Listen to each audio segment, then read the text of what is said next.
સુરતમાં ડિંડોલી વિસ્તારમાં નવનિર્મિત બિલ્ડિંગમાં 10મા માળેથી પટકાતા મહિલા કામદારનું કરુણ મોત નિપજતા ભારે ચકચાર મચી ગઈ છે. ઘટનાના પગલે કામદારો અને પરિવારજનોએ ડિંડોલી પોલીસ મથક બહાર હોબાળો મચાવી બેદરકારી દાખવનાર કોન્ટ્રાક્ટર સામે કડક કાર્યવાહી કરવાની માંગ ઉઠાવી હતી. મળતી માહિતી મુજબ ડિંડોલી મધુરમ સર્કલ પાસે નવી બંધાતી પ્રયોગશાળા જ્વેલર્સ નામની બિલ્ડિંગમાં મહિલા કામદાર મજૂરી કામ કરી રહી હતી. દરમિયાન 10મા માળેથી રેતી ખાલી કરતી વેળાએ અચાનક સંતુલન ગુમાવતા મહિલા નીચે પટકાઈ હતી.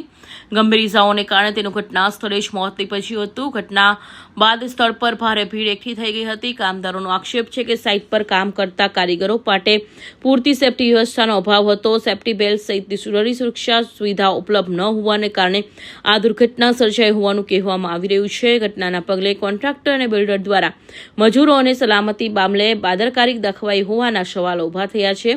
હાલ ડિંડોલી પોલીસે સમગ્ર મામલે તપાસ શરૂ કરી આગળની કાર્યવાહી હાથ ધરી છે. કાલે અમારા ગ્રુપ થકી માહિતી મળી હતી કે ડિંડોલી સુરત વિસ્તારના ડિંડોલીમાં એક લેડીઝ 10મા માળેથી પટકાઈને કંઈ મોત થયું છે એવી માહિતી મળી હતી. જેથી કરીને અમે આજે ડિંડોલીમાં જે પોલીસ સ્ટેશનની સામે પાયોસા જેવલ્સ કરીને જે બાંધકામ સાઇટ છે, જે 10 કે 12 માળની બિલ્ડિંગ છે, એમાં બાંધકામ સાઇટ ઉપર કોઈ પણ પ્રકારની સેફટીના સાધનો કે નેટ બાંધેલી નથી.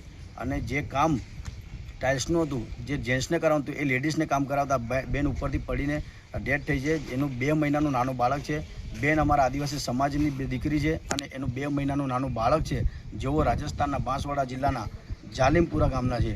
જેથી કરીને આદિવાસી ભીલ સમાજ સુરત શહેરના આગેવાનો થકી અમારી એક જ માંગણી છે કે અવારનવાર સુરત સિટીમાં આવા બનાવો બનતા રહે છે અને વગર સેફટીએ કામ કરાવતા કોન્ટ્રાક્ટરો અને બિલ્ડરો વિરુદ્ધ કાયદેસરની કાર્યવાહી થાય, ગુનો દાખલ થાય, એવી અમારા સમાજની માંગ છે. અને ડિંડોલી પોલીસ સ્ટેશન હદ વિસ્તારમાં આવતું હોય ડિંડોલી પોલીસ સ્ટેશન આ બાબતે ગંભીર ગુનો દાખલ કરી બિલ્ડર અને કોન્ટ્રાક્ટર વિરુદ્ધ સખત કાર્યવાહી કરે એવી અમારા સમાજની માંગ. જ્યાં સુધી અમને આર્થિક અને સામાજિક કાયદાકીય ન્યાય ન મળે ત્યાં સુધી અમે લાસ્ટ PM કરાવશું નહીં અને બોડીને પણ સ્વીકારશું નહીં.